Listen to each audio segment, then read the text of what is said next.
when it first opened, the MGM Grand, more or less, was the Wizard of Oz Hotel.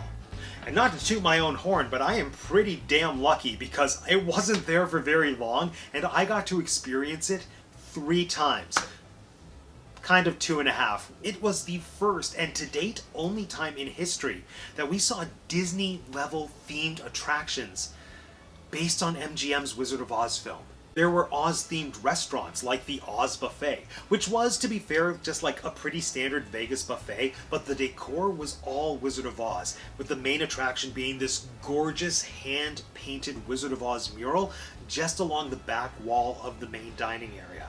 When you first entered the lobby, you were greeted by the Emerald City Gift Shop, which was a store that only sold Wizard of Oz items, and there was something there for the entire family. They had Wizard of Oz face characters that you could interact with. You could meet Dorothy, Scarecrow, Tin Man, and Lion. You could take pictures with them. It was like being at Disney World.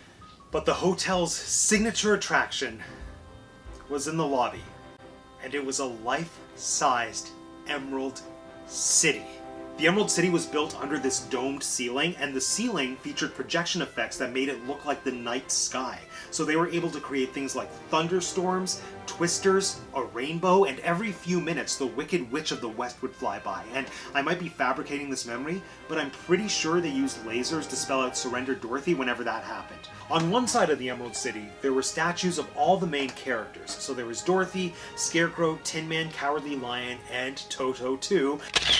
On the other side of the Emerald City, there was a yellow brick road walking path where you could encounter animatronics of all the characters. So the wizard was up in his balloon, and all of these animatronics had pretty good motion, and they were all talking. Now, I'm sure they weren't nearly as intricate as what we saw in the Great Movie Ride at Disney World, but aesthetically, they held up pretty darn well. So there was Dorothy talking to one of the apple trees, you could see the Scarecrow in the cornfield, the Wicked Witch of the West was like lurking and she was holding a crystal ball, the Tin Man and the Cowardly Lion were having a fight. Really the only character that wasn't there was Glinda because her animatronic was in the casino encouraging kids to gamble.